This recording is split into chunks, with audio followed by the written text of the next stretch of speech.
আসসালামু আলাইকুম viewers, welcome back to my channel. চলে আসলাম আমি রাবেয়া সুলতানা আপনাদের মাঝে নতুন আরেকটি ব্লগ ভিডিও শেয়ার করার জন্য। দেশ এবং দেশের বাইরে যে যেখান থেকে আমার ভিডিওটা দেখছেন ক্ষমা সৌন্দর্য দৃষ্টিতে দেখবেন।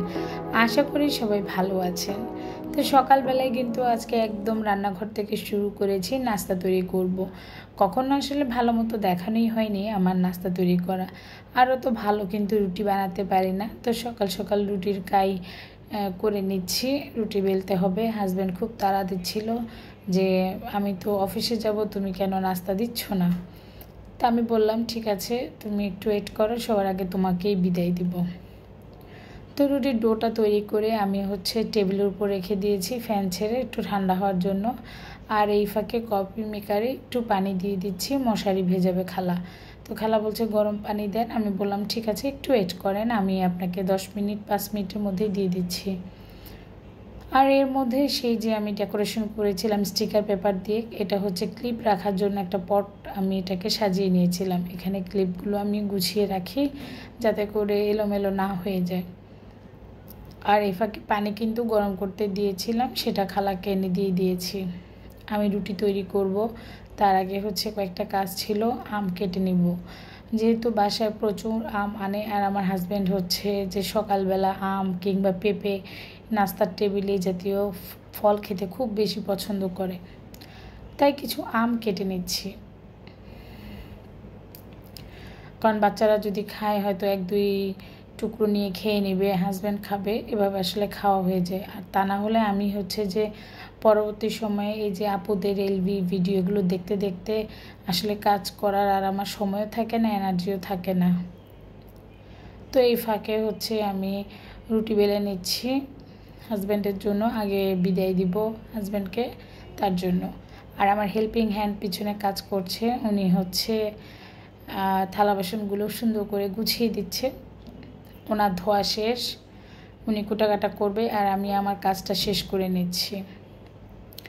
অলরেডি কিন্তু ভাজি বসিয়ে দিয়েছি, ভাজিটা স্কিপ আছে, ভাজিটা আমি দেখাইনি। তো হাজব্যান্ডকে বলছি তুমি চলে আসো তাড়াতাড়ি, তোমার জন্য কিন্তু আমি নাস্তা রেডি করে ফেলেছি। তো বললো যে ঠিক আছে। আমার সাথে কে কে আছেন বলেন। আমার আপু ভাইয়ারা যারা আছেন তারা অবশ্যই ভিডিওটাতে প্রথমেই একটা লাইক দিয়ে দিবেন। আপনাদের একটা লাইক কিন্তু আরও 10 জনের কাছে পৌঁছে যায়। আর যারা নতুন তারা কিন্তু লাইক দিয়ে ফুল ওয়াচ করবেন, সাবস্ক্রাইব করবেন এবং পাশেই থাকবেন। আমি ভুলে গেলে বারবার আমাকে কমিউনিটিতে এসে বলবেন আপু আমি আপনাকে সাব করেছি, আপনি ফেরত দেননি, তাহলেই তো আমি যাব। আর নতুন ভাইয়ারা তো আছেনই, সাথে সাথে পুরাতন ভাইয়ারা ফুল ওয়াচ করে দিবেন, কাইন্ডলি একটু সাপোর্ট করেন। এই যে হাজব্যান্ডের জন্য আম আর ভাজি, ডিম আর শসা আমার জন্য রেডি করে নিয়ে এসেছিলাম। তো খাওয়া দাওয়া শেষ, ওনাকে বিদায় দিয়ে আমি টিভিও ছেড়ে রেখেছি, এইদিকে আপুদের এলবিতেও আছি।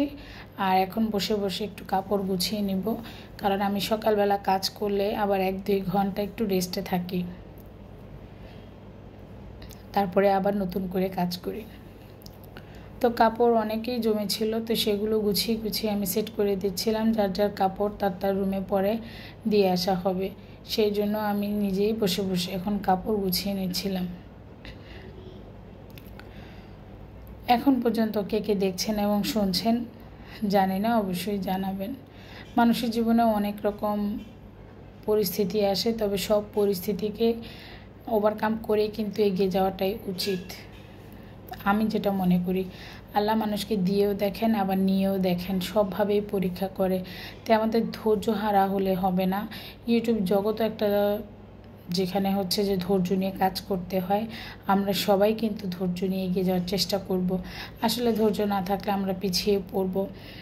আমার কয়েকটা পরিচিত আপু যারা প্রথমে হেলায় ফেলায় কাটিয়েছিল কয়েক মাস, তারপরে নিয়ম মেনে তারা ভিডিও আপলোড করতো এবং সম্পূর্ণ সব কিছু ইউটিউব অ্যাপ্রিসিয়েট করেছে, তারপরে কিন্তু আপু মনিটাইজ পেয়েছে। এরকম কয়েকটা আপুই হয়েছে।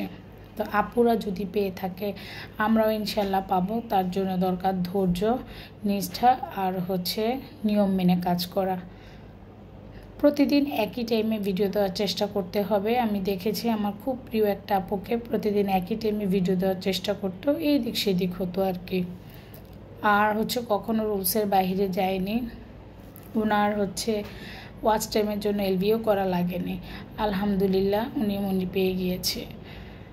তো আমি সবাইকে বলবো, আমরা সবাই ইউটিউবে স্প্যাম কমেন্ট করবো না, কারো কিছু কেউ লাগতো না, এবং অবশ্যই ফুল ওয়াচ করে সবাইকে সাপোর্ট করবো, তাহলে আমরা সবাই কিন্তু ইউটিউবে সাকসেস হয়ে যাব। আর ভাইরাল হওয়ার জন্য আমরা খারাপ কোনো পন্থা কিংবা রুলসের বিরুদ্ধে কোনো কিছুই করব না, এতে করে হচ্ছে চ্যানেলের ক্ষতি হয়, অনেক সময় চ্যানেল উধাও হয়ে যায়। তো জরুরি তথ্যগুলো জানা থাকলে আপনাদের জন্য অবশ্যই ভালো হবে।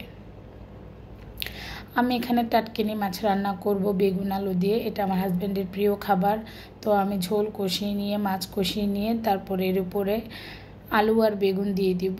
তো আলু বেগুন আমি কেটেই নিয়েছি, আর এখানে হচ্ছে এখন ঢাকনা দিয়ে রাখবো, অপেক্ষা করব আমার মাছের ভেতরে মশলা ঢুকে যাওয়ার জন্য। এখন চলে আসলাম আলু আর বেগুন দেওয়ার জন্য। বেগুনের উপরে গায়ের আবরণটা আমি খুলে ফেলেছি, জাস্ট এখন হচ্ছে এই যে দিয়ে দিব।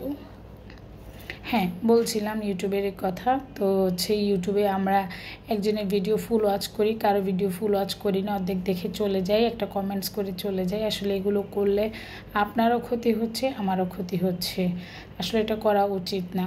আপনি যদি কুকিং চ্যানেল থাকে, আপনি যদি 4 মিনিটের ভিডিও দেন, তাহলে তা আপনার চাইতে আমার ভিডিওটা একটু বড়। আর যে সমস্ত আপুরা 15 মিনিট 18 মিনিট 14 মিনিট ভিডিও দেয়, তাদের চাইতে আমার ভিডিওটা ছোট। কিন্তু সব সময় তো আর সবাই একই মাপে ভিডিও দেয় না, কখনো বড় কখনো ছোট টুকটাক দেয়।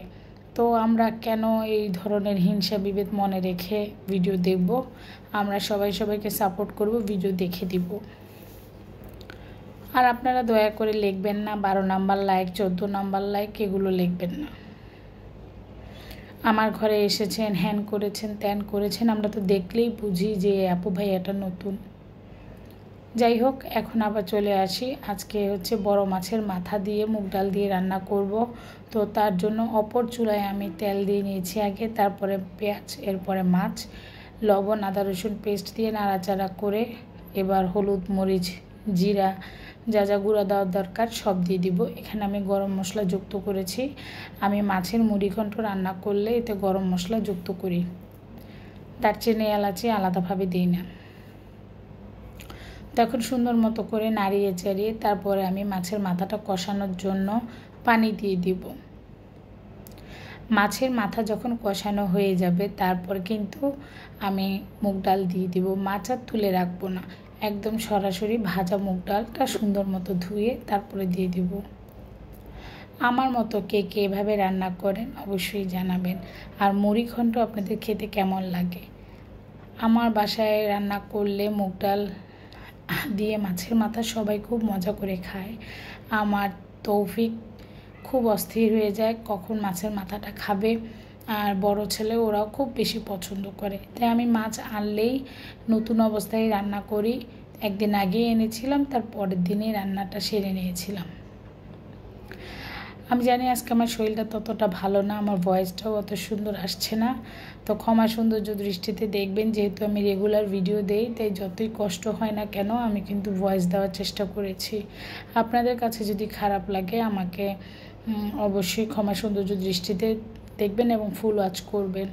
একালে আমি বিকালের নাস্তার জন্য চানাচুর ভর্তা করেছিলাম, আর হাজব্যান্ডকে দিয়ে কয়েকটা খাবার আনিয়ে নিয়েছি। এই যে পেঁয়াজু আলুর চপ বেগুনি, ছোটো ভাই খেতে চেয়েছিল, তো তার জন্য আমার হাজব্যান্ড এগুলো পাঠিয়ে দিয়েছে। তো এই ছিল আমার সন্ধ্যার নাস্তা, সবাই মিলেই মজা করে খেয়েছিলাম। আমার আপু ভাইদের বলবো প্লিজ আমার ভিডিওটা ফুল ওয়াচ করবেন, আমাকে একটু সাপোর্ট করবেন। আল্লাহ হাফেজ।